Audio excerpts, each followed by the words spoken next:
Ketika orang nanya-nanya, si sales makin yakin orang itu tertarik. Jangan ngomong, kalau lu nggak mau janji jangan ghosting. Cemen banget punya sales kayak gitu. Hei, engkau sales yang cemen. Salesku cemen. Nah, customer udah punya harapan, tapi harapannya jadi pupus karena dia bilang nggak ada. Jadi maksud saya kebutuhan itu ada, tapi tinggal solusinya apa? Lu bisa ngasih solusi apa ke gue?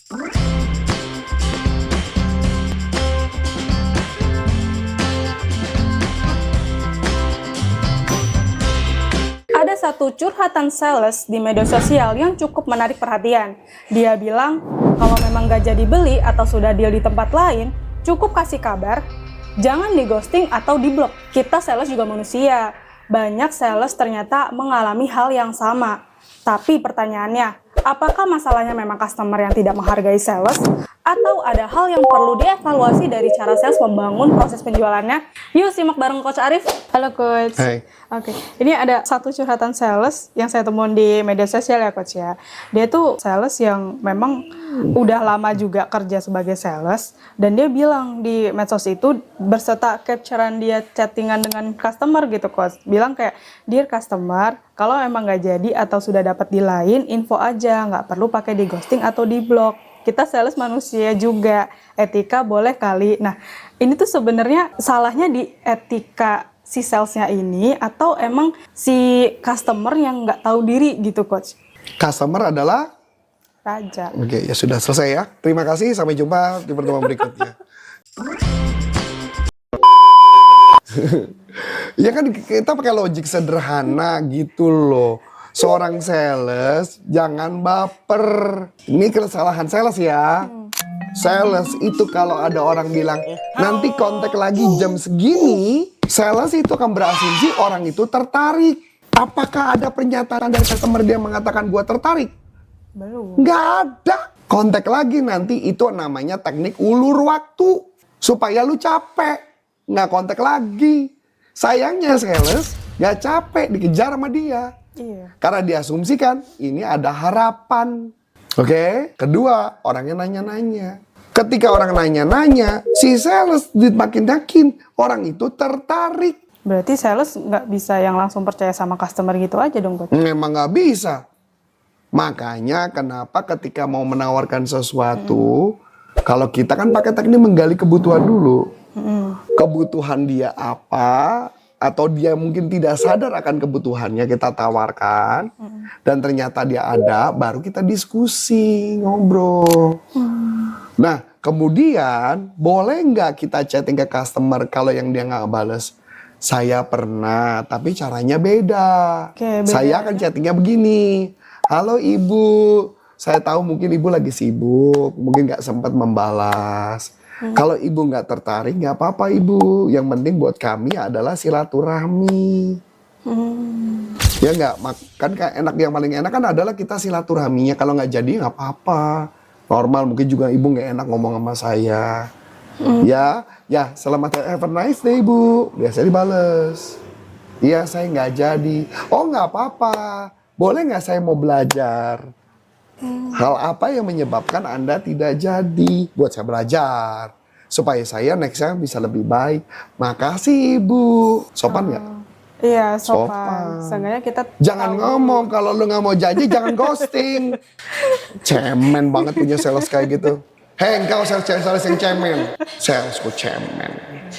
Iya benar-benar. Kalau misalnya kayak gitu kan kita jadi tahu feedbacknya, bahkan hubungannya bisa lebih dekat. Betul cara mungkin, bahasanya. gitu. Iya. Pernah loh saya nggak dikontak lama, saya tetap chatting baik, terus kemudian dibales, ngobrol, saya tahu kelemahannya apa, hubungan kita jadi baik gitu loh. Jangan sebentar-bentar ngambek, ya dong. Iya benar.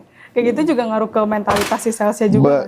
Ya, sebenarnya mentalitas salesnya ya karena salesnya sendiri. Makanya kau bilang lebih baik jangan nanya, lebih baik dari awal gali, dapat informasi. Jadi kalau orang ditelepon dia bilang nanti hubungin lagi, itu bukan janji. Dia nanya-nanya, kadang cuman mau buka obrolan, ya kan? Misalnya dia nanya, kalau harganya 3 berapa? Bukan berarti dia mau beli, dia cuma nanya doang. Oh, ibaratnya kayak nanya-nanya penasaran lah. Iya, customer. kalau 3 berapa? Gitu kan? Rencana mau dipakai siapa? Nah itu dulu yang kita ngomongin. Ibaratnya nggak yang langsung jawab, tapi bisa aja kita. Ini contoh. Ini real case. Saya siapa tahu nih yang bisa ngobrol ternyata ada sponsorship kan, saya pengen tahu kan. Syukur-syukur ada sponsorship sales gitu ya. Hubungin di sini sponsorship gitu. Saya ini kan rajin olahraga. Saya ini juga punya problem dengan debar jantung. Nah, ketika problem debar jantung dan sebagainya, saya pakai berbagai cara dan gak berhasil. Dan saya pergi ke dokter, salah satu dokter terkenal, diceklah semua dan sebagainya, dinyatakan sebenarnya jantung saya sehat dan tidak ada problem apapun. Memang ada sedikit problem, tapi berdasarkan based on usia, maka dinyatakan itu normal kalau usia segitu. Buat saya tidak normal. Kalau buat saya, dokter bilang normal bagus. Buat saya enggak. Karena menurut saya kalau dibilang itu artinya masih bisa diperbaiki. Sampai sini oke? Kedua, saya mencari tahu apa penyebabnya saya begitu. Saya belilah beberapa jam tangan smartwatch. Ketika gue beli jam tangan smartwatch, anehnya, jadi jam tangan saya tidak bisa mendeteksi saya tidur. Saya udah ke dokter jantung udah mencurigai satu hal yang berkaitannya tidak dengan jantung tapi berkaitan dengan mengorok. Sleep apnea. Saya cek pakai alat smartwatch saya tertentu benar dapat yang tentang saya ngorok itu. Setelah sudah dapat, akhirnya periksalah saya ke dokter khusus untuk sleep apnea. Dokter terkenal di Indonesia. Periksa, dapat. Dan ternyata saya punya problem beneran sleep apnea. Problem sleep apnea saya adalah 1 jam itu ada 64 kali event.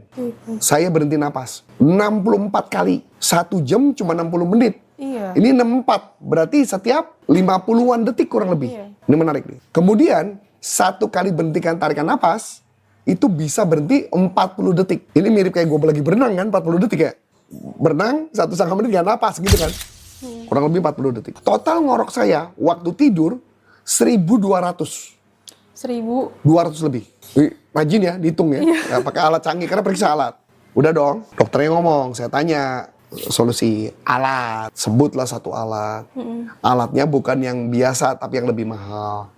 Ada yang namanya CPAP, ada yang namanya BPAP. Saya juga nggak ngerti, pokoknya BPAP, pokoknya mahal aja lah. Harganya puluhan juta.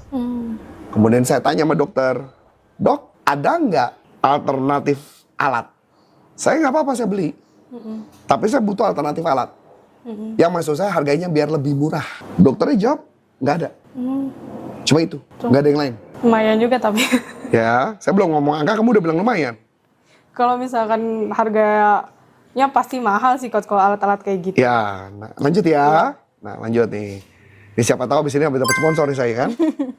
Nah, terus kemudian saya kontak ke beberapa tempat. Ketika saya kontak dengan beberapa tempat, ternyata beberapa tempat ada jual alat itu. Cuma bedanya saya kan, karena kalau jual kan artinya saya nggak ngerti settingannya. Karena kan hanya dokter yang ngerti gitu-gituan. Dapat harganya, selisih harganya 2 juta rupiah. Ya, dapat lebih murah 2 juta rupiah. Waktu 2 juta rupiah saya sempat ngomong sama dokter, dok, adakah cicilan, program cicilan? Paham nggak sampai sini? Saya butuh itu, tapi saya lebih baik punya program cicilan. Gitu ya. Dengan program cicilan, maka saya akan oke. Nggak masalah sama barang itu. Nah, customer udah punya harapan, tapi harapannya jadi pupus. Karena dia bilang nggak ada. Iya.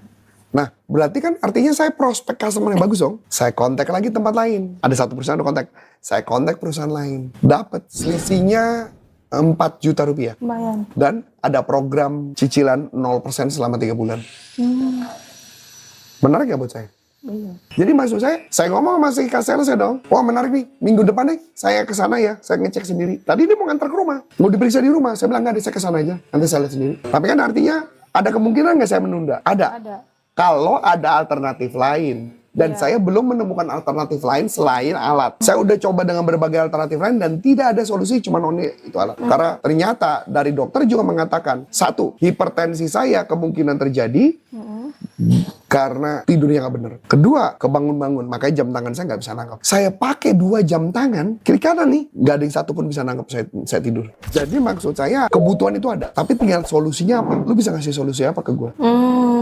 Iya, dan customer pun kalau misalnya nanya-nanya kayak gitu, juga belum tentu dia akan di situ solusinya. Kalau mama gue punya cara lain, gue akan cari cara lain dong. Iya. Ya dong. Tapi karena nggak ada cara lain, di Only One itu ada yang ngomong, ada sih sebenarnya alatnya alat Cina, disebut lah, tapi resikonya gini-gini. Oke, udah clear, udah. Nah, ini yang menarik buat saya tanya, kalau pernah ada program diskon nggak, promo? Ada. Dikasih tahu angkanya, jauh lu, hampir 12 juta lebih kurang turunnya. Nah, tapi paling ada harapan dong buat saya. Iya. Apa harapannya? Bahwa suatu saat kalaupun saya nggak beli masih ada program promo. Tinggal pertanyaannya, apakah sales itu nanti ngerasa saya cuma janji doang? Enggak, karena saya butuh. Apalagi kalau dia bisa mengolahnya dengan bagus, kenapa enggak? Atau misalkan, Pak, Coach, kan kami punya program nih, sewa. Gimana kalau Coach Arif sewa dulu? Bisa. Sambil tambah bayar berapa, bisa buat cicil, bisa nggak? Come on lah, semua bisnis bisa lah. Itu masalah solusi. Iya benar-benar. Clear ya? Iya, clear. Jadi sales itu masalah PHP apa enggak PHP-nya, dia ngelihat dari customer-nya seberapa serius atau enggaknya. Iya benar. Itu aja. Oke.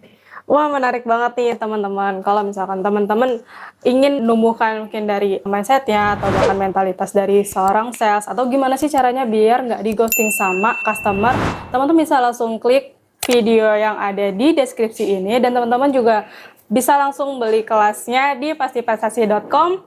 Linknya bisa teman-teman klik di kolom komentar ya. Cukup sekian dari aku, Aulia. Dan saya Coach Anton Sari mengucapkan terima kasih, sukses buat Anda dan sampai jumpa. Salam performance. Bye-bye.